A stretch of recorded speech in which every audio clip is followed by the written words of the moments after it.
Welcome everyone to the Lo-Fi Poli-Sci Podcast. I'm your host, Michael Pickering. That's right, Lo-Fi's and low fidelity, low quality, in your face, messy as can be global news show. Here we're going to talk about that famous question, what's going on in the world today?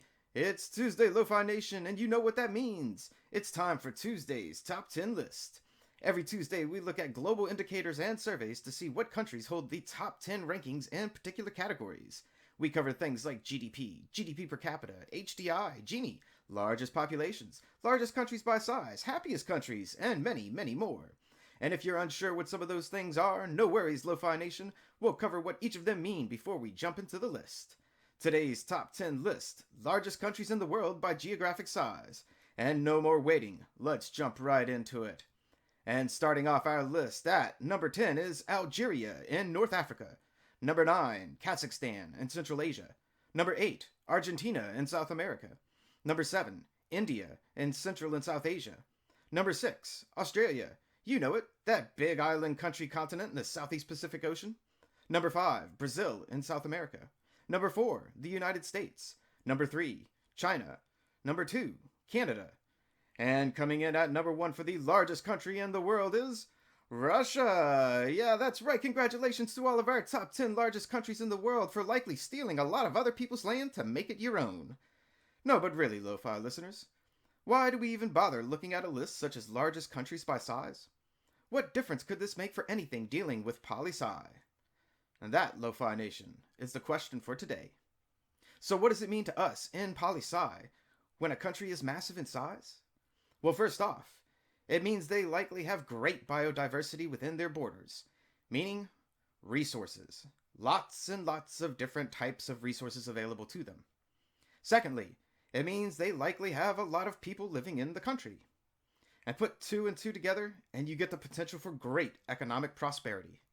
The 2 largest economies by GDP, China/the US, are on this list, not by chance, as well as India, Brazil, and Canada, which are also top 10 largest economies in the world. Countries known as the BRICS, Brazil, Russia, India, China, and South Africa, were once all considered developing countries. Now all of them have moved to the middle of the way category as far as economic development goes. They are on this list. Access to resources in a large geographic area provides the potential for vast economic development in a country. But access to large numbers of people, that is your economy, your market, your consumer base, your workers, and your labor force. As far as the power of a country goes, the people are power. That's why every time you hear the words, "we the people," or "the people's power movement," or "power to the people," individuals choose these words very carefully, but very well knowing the people equal power.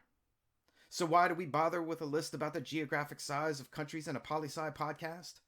Because it's directly related to power, and because we know how much power a country has directly influences how the world works today.